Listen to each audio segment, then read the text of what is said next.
My mother-in-law offered to cook Thanksgiving dinner for the whole family, insisting I help her in the kitchen.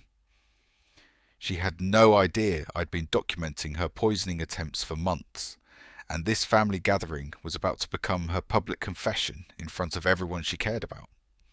My name is Benjamin Carter, 34 years old, and I've been married to Sarah for 3 years. What started as a fairy tale romance had slowly transformed into a nightmare. Not because of my wife, but because of her mother, Eleanor Whitman. Eleanor was 62, a retired nurse who prided herself on being the perfect hostess and the centre of every family gathering. The first time I got sick after one of Eleanor's dinners, I thought it was just bad luck. Food poisoning happens, right? It was a Sunday in March, about 6 months after Sarah and I got married. Eleanor had prepared her famous beef stew, and within 2 hours of eating it, I was violently ill. Vomiting, severe stomach cramps, fever that spiked to 102 degrees. Sarah was concerned, but Eleanor just shrugged it off with practiced indifference. "These things happen with rich foods," she said, patting my shoulder with what I thought was genuine sympathy. "Your stomach probably just isn't used to my cooking yet, Benjamin. Maybe you should stick to simpler meals until your system adjusts." The second incident happened 3 weeks later. This time it was her special lasagna, layered with what she claimed was a secret family recipe. Same symptoms, same mysterious illness that seemed to affect only me. Sarah ate the same food and felt fine. Eleanor's husband, Robert, was perfectly healthy.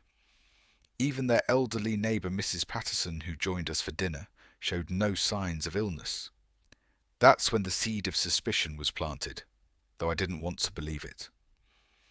Eleanor was a respected member of the community, a woman who had devoted her life to caring for others as a nurse at St. Mary's Hospital for over 30 years. She volunteered at the local church, organised charity drives for underprivileged families, and was beloved by everyone who knew her.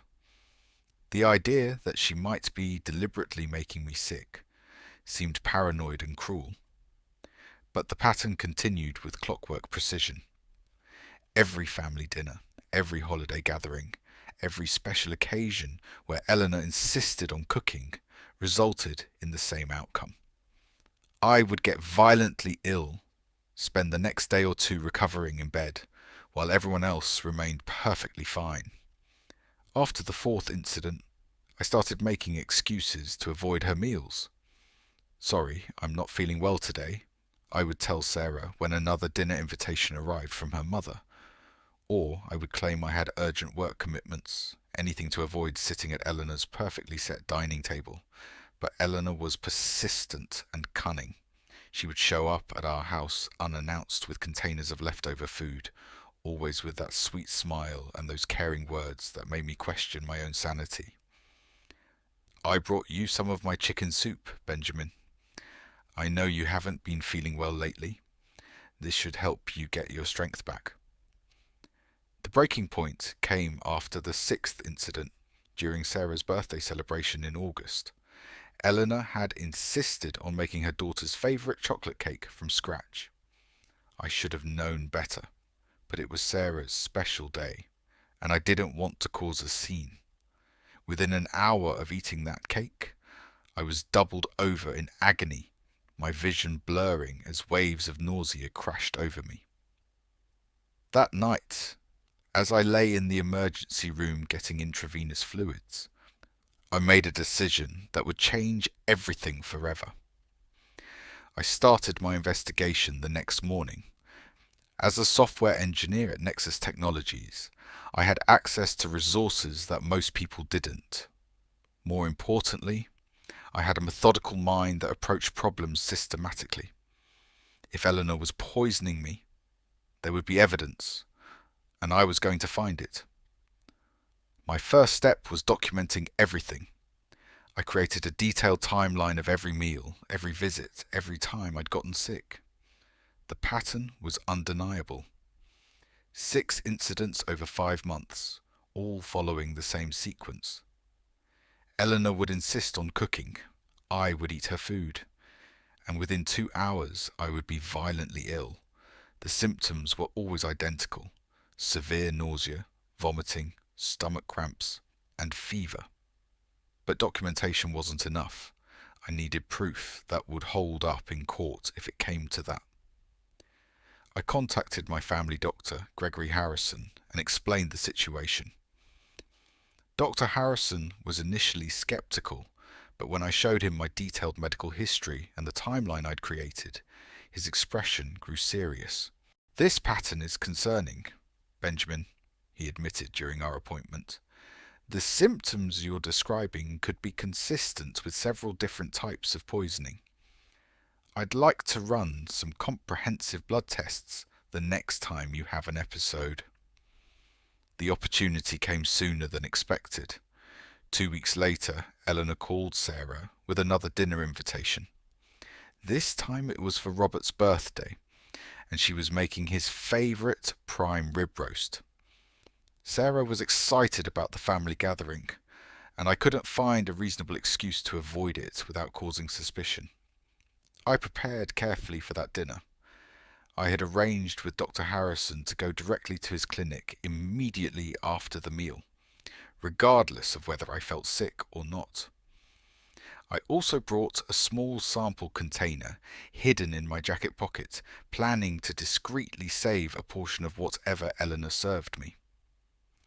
The dinner started normally. Eleanor was in her element, playing the perfect hostess, fussing over every detail.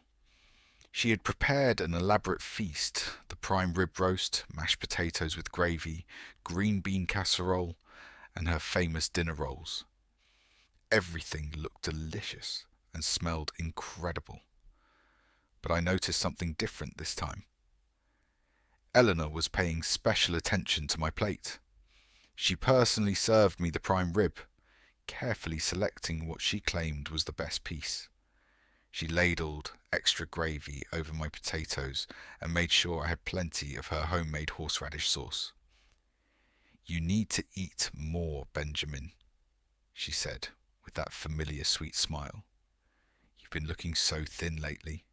This will put some meat on your bones." I ate carefully, making sure to save small samples of everything in the container hidden in my napkin. The food tasted normal, perhaps even better than usual.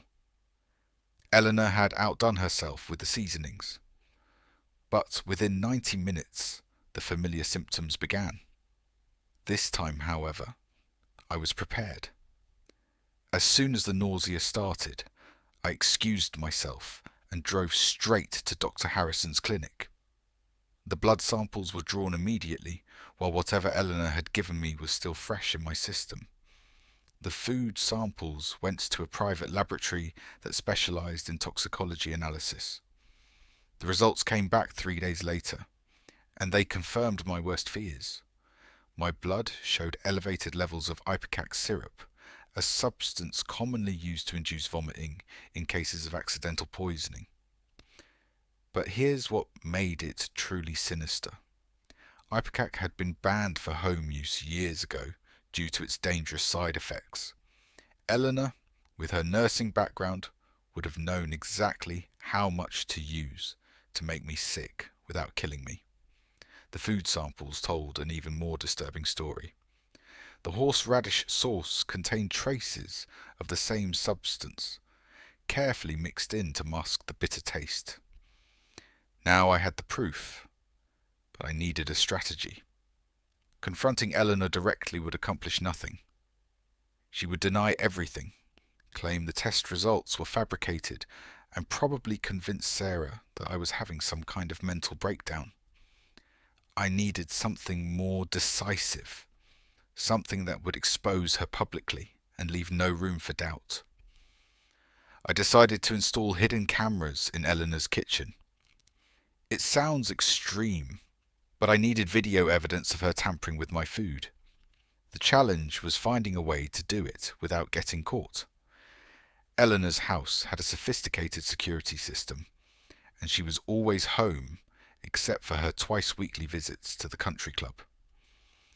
The opportunity came when Eleanor and Robert announced they were taking a weekend trip to visit Robert's sister in Portland. Sarah volunteered, asked to house sit and take care of their elderly cat, Duchess. It was perfect timing. I would have the entire weekend to install my surveillance equipment. I told Sarah I had some urgent work to catch up on and would spend most of Saturday at the office. Instead, I drove to Eleanor's house with a bag full of miniature wireless cameras I had purchased online. These weren't toy store gadgets. They were professional-grade surveillance equipment designed to be virtually undetectable. The installation took me 3 hours. I placed cameras in strategic locations throughout the kitchen. One hidden inside the decorative fruit bowl on the counter, another disguised as a smoke detector above the stove, and a third built into what looked like an ordinary electrical outlet near the spice cabinet. Each camera was motion activated and transmitted directly to a secure server I had set up at my office. But the cameras were just part of my plan. I also installed a tiny audio recording device inside the kitchen phone, and I placed a GPS tracker on Eleanor's car. If she was planning something, I wanted to know about it in advance. Sarah never suspected anything. When she asked how my work went, I told her I had resolved a critical server issue and felt much better about our upcoming projects. She was just happy that I seemed more relaxed than I had been in months. The first few days after Eleanor and Robert returned from Portland were disappointingly normal. The cameras captured routine kitchen activities, Eleanor making coffee in the morning, preparing simple meals, washing dishes. I was beginning to wonder if my surveillance system would ever capture anything useful. Then came the phone call that changed everything.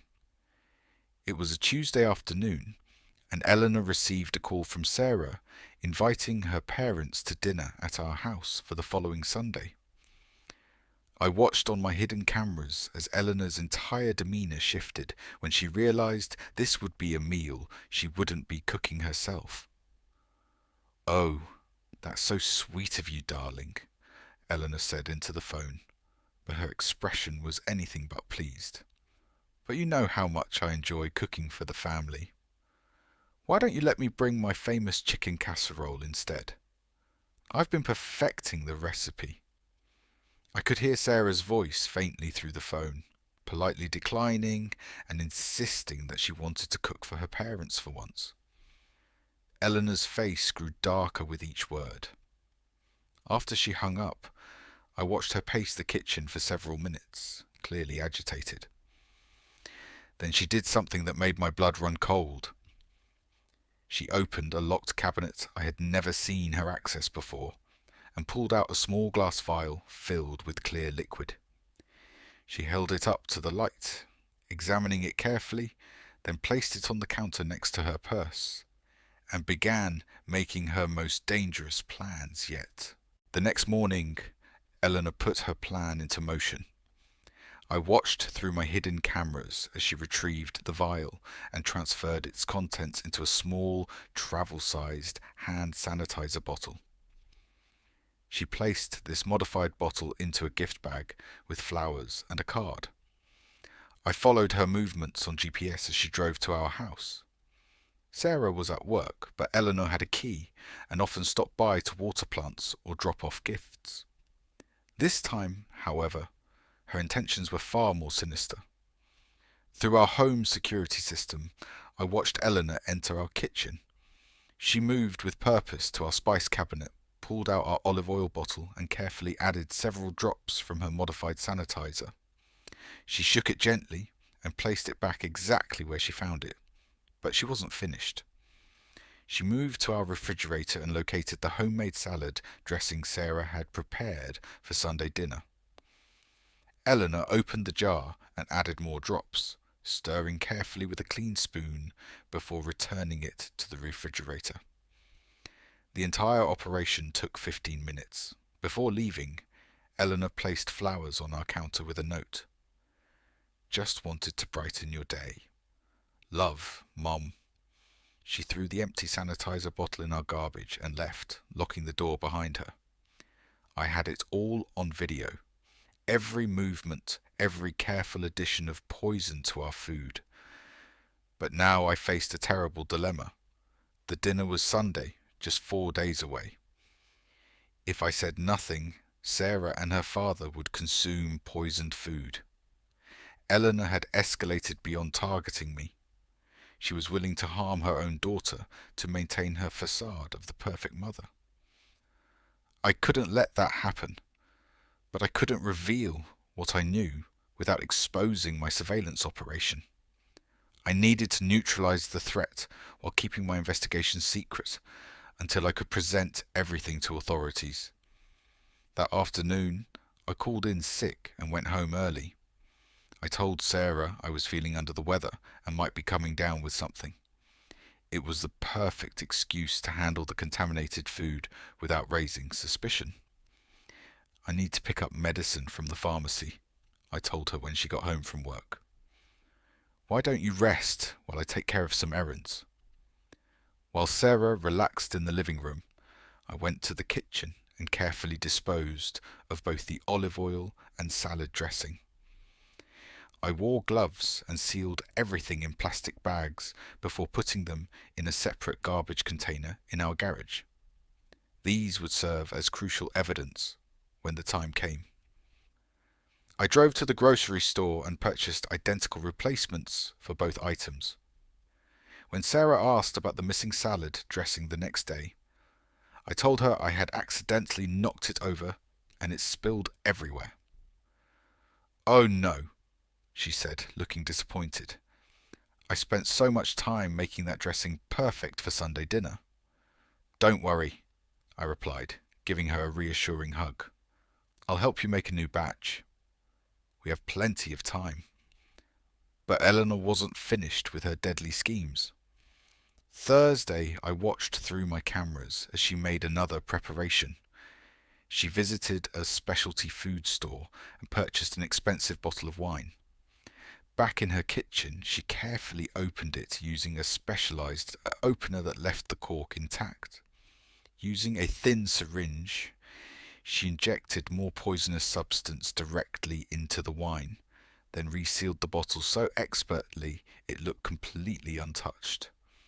She wrapped it in elegant paper and attached a card. "For my wonderful son-in-law. Looking forward to Sunday dinner." Eleanor called Sarah that evening to announce she would bring a special wine bottle as her contribution to the meal. Sarah was delighted by her mother's thoughtfulness, completely unaware of the deadly gift awaiting us. Sunday arrived with perfect autumn weather. Eleanor and Robert were scheduled to arrive at 4 o'clock for what Eleanor believed would be her ultimate triumph. She had no idea this dinner would be her downfall. I contacted Detective Amanda Walsh, who specialized in domestic crimes. When I showed her the video evidence of Eleanor poisoning our food, her expression changed completely. The toxicology report sealed the deal. "This is attempted murder," she said grimly. "We need to catch her in the act." Detective Walsh positioned officers in an unmarked van outside. I would wear a wire and record everything. But I had a different plan. I wanted Eleanor to confess publicly in front of her family before the arrest. Sunday afternoon, I helped Sarah prepare our dining room with her grandmother's china. The irony wasn't lost that we were setting an elegant table for Eleanor's last family dinner as a free woman. Eleanor and Robert arrived precisely at 4. Eleanor carried the wrapped wine bottle and seemed excited. She had no idea 3 officers were watching from across the street. "Benjamin," Robert said, shaking my hand. "You're looking better." "Much better now," I replied, meeting Eleanor's eyes. I finally figured out what was making me sick. Something flickered in Eleanor's expression, but she recovered quickly. "These things happen," she said sweetly. Dinner progressed normally. Sarah had prepared roasted chicken and vegetables. Eleanor complimented every dish, playing the proud mother perfectly. But I could see anticipation in her eyes as she waited to open her special wine. That moment came as Sarah cleared plates. Eleanor retrieved the wrapped bottle. "I brought something special," she announced. "Wine from where Robert and I honeymooned 35 years ago." Sarah clapped excitedly. "Mum, that's so thoughtful." Eleanor began opening the bottle. "I activated the recording device Detective Walsh had given me." "Let me help," I said, moving toward Eleanor. "Oh no," she replied protectively. "I want to do this myself." As Eleanor pulled the cork free, I made my move. In one swift motion, I knocked the bottle from her hands. It shattered on the floor, sending wine and glass across the tiles. "Benjamin!" Sarah exclaimed in shock. "What are you doing?" Eleanor's face went white. She stared at the broken glass with horror. "I'm saving our lives," I said calmly. "That wine was poisoned." Stunned silence filled the room. Robert's mouth hung open. Sarah looked between her mother and me, trying to process what she had heard. "That's impossible," Eleanor stammered. "You're having another episode." I pulled out my phone and played the video of her injecting the wine bottle with poison. The footage was unmistakable. Eleanor's colour drained as she watched herself on screen. Sarah gasped. Robert sank into his chair. "You've been poisoning me for months," I continued. "Ipecac syrup mixed into my food. You escalated to trying to poison your own daughter. The only reason we're alive is because I documented everything." Eleanor's facade cracked completely. Her sweet demeanour vanished, replaced by something cold and vicious.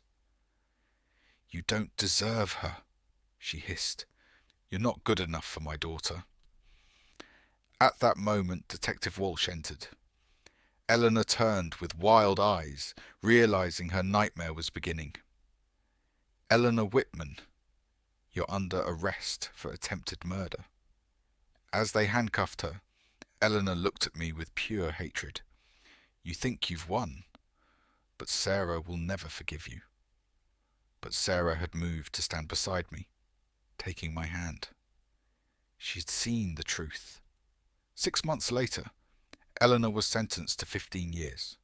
Robert filed for divorce. Sarah and I moved to a different city and started fresh. Eleanor had underestimated me, seeing a quiet man she could manipulate. She never realized that quiet ones are often most dangerous when cornered.